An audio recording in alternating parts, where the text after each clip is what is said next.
Hello again, Rust players. Today we're looking at some more features from the crafting update, which is the new update that was just released recently in March. I already did a video on how to do beekeeping stuff, and I will put a link to that video in the description. Now we're looking at some more of the cooking stuff, like the pies, the chickens, and also wheat and bread. Alright, so starting off, this is a cool little addition we have. Now when you're cooking your food, you can actually see it. I know it's just a small addition, but I thought it's pretty cool. But okay, let's start off with wheat and bread. So now, just like corn or like potatoes, you can find wheat in the wild, which will, when harvested, will give you wheat and wheat seeds. And now again, wheat seeds, just as any other seed, can be planted just outside or on a planter box. We also have wheat clones, which you can, manipulate with the genetics to get the god clones for that. We also added triangle planter boxes, which are pretty cool. Alright, I have it open already. So basically it'll cost you 150 wood and 1 tarp. And yeah, it can be placed in areas where, triangles fit. Now, how would we grow wheat? Just like any other plant, we take a planter box and we can just plant the seeds here, or the clones. And again, we're gonna need water for them. You can do genetics, you're gonna need water, light, temperature, all the good stuff. I haven't done a video of farming yet, planning to do it in the future, but for those people who know farming, you'll know exactly what to do with this information. Alright, moving on. We also have chicken coops. Now, to craft a chicken coop, it will not cost you much at all. It's only gonna cost you 200 wood, and once you have it, you can just place it down wherever you want. Now, you're gonna want to place it somewhere where it gets sunlight, which we'll discuss in a second here. But basically, if you open it, you're gonna want to add an egg, and then just press the hatch button. And it will take 2 minutes for an egg to hatch, and one chicken coop can hold a maximum of 4 chickens. Now, how to get the eggs, you might ask? Well, basically, if a chicken is around the player in the world, it has a chance of dropping an egg every minute. So if you find a chicken in the wild, just kind of hang around near him, and you should get an egg no problem.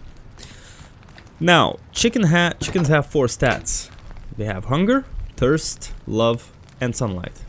That's why I said you want to make sure it gets direct sunlight. You see, even here the chickens are not getting the full sunlight because there's a bit of a shade from the wall. So like, as long as there's no shade or anything and we get direct sunlight, we should be happy. For food, it's pretty simple. You just kind of put food in here. You can take water and then either give or take it. And the 4th stat, which is love, is basically you just want to come up to your chickens and pet them from time to time. Now, I read somewhere that you actually only need to have 2 full stats to keep your chickens happy. Oh, this one needs some pets right here.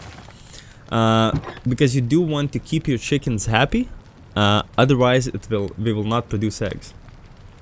Now, let's see over here if the egg is hatched yet. No, it hasn't. 30 more seconds.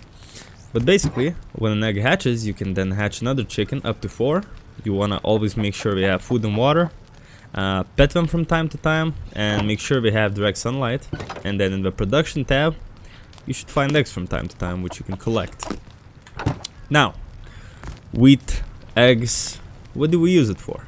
Well, there's a new crafting kitchen station. It is called the cooking workbench. Now, it kinda serves dual purposes. For starters, you can use this. Oh, the chicken hatched. Let's check on him. Yeah, you see, now the chicken hatched is gonna need food, sunlight, water, thirst, hunger, that kind of stuff.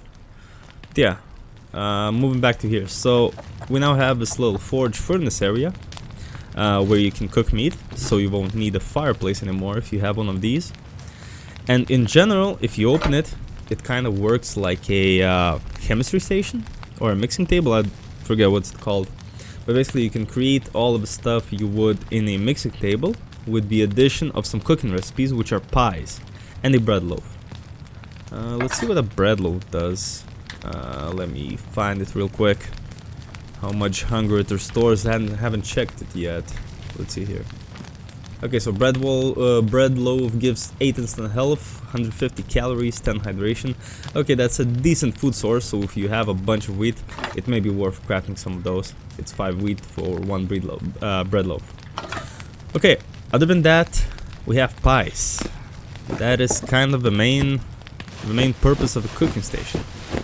Now, each pie gives calories, maybe hydration, maybe some instant health, but each and every pie has some sort of, let's say, buff. So let's quickly look through them. So, if you have apple pie, it gives you vision care, which allows you to have extra vision at night. Pretty cool. Bear pie. Oh yeah, I think this is my favorite one. Bear pie yields your boosts your yield, either ores, scrap, corpses. It does decrease the duration of teas, but for half of the time of a tea it's stackable. So if you go ore mining with both an ore tea and a bear pie, now you can get some good mining done pretty quickly. Chicken pie, it gives you an extra chance for plant gene to become positive. So for all those of you who play around with plant genes to create god clones, which this could be very good. Excuse me.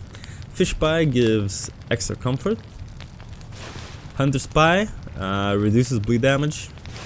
Pork pie, it increases healing rate when eating food. Pumpkin pie, it gives you extra maximum health for 10 minutes. And Survivor's pie gives you 150% more harvesting when harvesting corpses. So yeah, those are basically your pies. And yeah, to make these pies, for most of them you will need eggs, and for most of them you will need wheat, with the addition of other resources which you at this point probably know how to get. Now another thing that you will need for the apple pie is honey, which, as I said, I already discussed in the previous video, so I will just link that in the description. But yeah, other than that, this about does it for the food update. I think it adds some pretty cool stuff, and I can't wait to play around with it in survival, and also make some bases for, beekeeping and like chickens. Because I heard there's some issues. For example, bees, if you build a slight roof above them, they for some reason don't like it. And like same with chickens, you see you have a slight wall, and like most of them are not happy with the sunlight. So there's still some stuff to mess around with and figure out. But yeah, for now, this is how you use the basic stuff which was added in this update. Alright guys, I hope this helped you out, and I will see you in the next one.